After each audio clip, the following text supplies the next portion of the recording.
বছর ঘুরে এসেছে বসন্ত। বসন্ত মানেই কোকিলের ডাক, আর তার সাথে শিমুল আর পলাশের মেলা। দেখো, পলাশ ফুল গাছে কি সুন্দরভাবে ফুটে রয়েছে। এই পলাশ ফুল দেখলেই দোল খেলার কথা আর তার সাথে শান্তিনিকেতনের কথা মনে পড়ে। এই বসন্তকে স্বাগত জানাতে এবং তার সাথে দোল খেলা উপলক্ষে আজকের ড্রয়িংটা আমি এই পলাশ ফুল দিয়ে করব। তোমরা এর মধ্যেই দেখতে পেয়েছো যে আমি কী ড্রয়িং করেছি।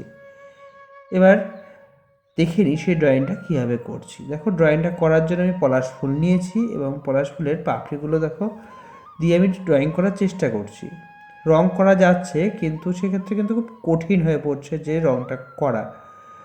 তার জন্য আমি একটা পাত্রে পলাশ ফুলের পাপড়িগুলো ছিঁড়ে নিয়েছি এবং সেটার থেকে একটা রং বার করার চেষ্টা করছি।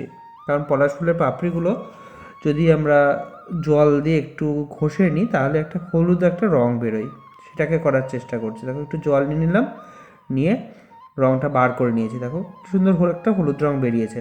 সেটা আর একটা পাত্রে নিয়ে নিচ্ছি আঁকার সুবিধার জন্য। এবার ওই হলুদ রংটা দিয়েই আমি রাধাকৃষ্ণ ড্রয়িংটা করছি। এবার দেখো, শুধু হলুদ রং দিয়ে তো ড্রয়িংটা করা সম্ভব নয়। ডিপ শেড, লাইট শেড এটাকে আমাকে দিতে হবে। সেই জন্য আমি এতে একটা অন্য রং ব্যবহার করব। আর তার থেকে বড় কথা হলো যে এখানে রাধা আর কৃষ্ণ দুজনেই আছে। এবার কৃষ্ণকে আমরা সাধারণত কী জানি, সেটা একটু নীল রঙের হয়, কিন্তু আমি তো এখানে পলাশ ফুল দিয়ে নীল রং করতে পারবো না, হলুদ রঙটা করা যায়। তাই আমি বেস কালারটা পলাশ ফুলের রং দিয়ে করে নিচ্ছি। কিন্তু ডিপ শেড দেওয়ার জন্য বা কৃষ্ণকে বোঝানোর জন্য কী রং ব্যবহার করছি সেটা ইতিমধ্যে তোমরা দেখতে পেয়েছো যে আমি ফেব্রিক রং এখানে ইউজ করছি। তোমরা চাইলে অ্যাক্রিলিক কালারও ব্যবহার করতে পারো। আমার কাছে এই মুহূর্তে নেই অ্যাক্রিলিক কালারটা, সেই জন্যই আমি ফেব্রিক কালারটা ছিল, ফেব্রিক কালার ব্যবহার করেছি। দিয়ে দেখো, কৃষ্ণটাকে বোঝানোর চেষ্টা করছি বিশেষ করে।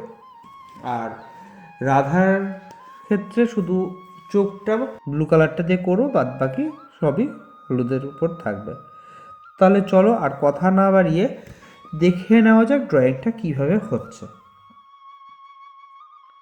আর তোমাদের যদি ড্রয়িংটা ভালো লাগে তাহলে অবশ্যই কমেন্ট করে জানিও তোমাদের ড্রয়িংটা কেমন লাগলো।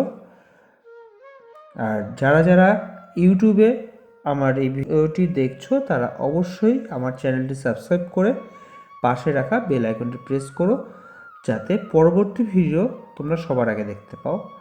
আর যারা ফেসবুক পেজে এই ভিডিওটি দেখছো তারা অবশ্যই আমার পেজটিকে ফলো করো, আর ফলো করে ফেভারিট অপশনটি চুজ করে রেখো। তাহলে ইউটিউবের মতো তোমরা ফেসবুকেও আমার ভিডিওটি সবার আগে দেখতে পাবে। আর ভিডিওটি কেমন লাগলো অবশ্যই ইউটিউব হোক আর ফেসবুক হোক সব জায়গাতেই কমেন্ট করে জানিও তোমাদের কেমন লাগলো। আর ভালো লাগলে একটা লাইক করো আর প্রচুর প্রচুর শেয়ার করো।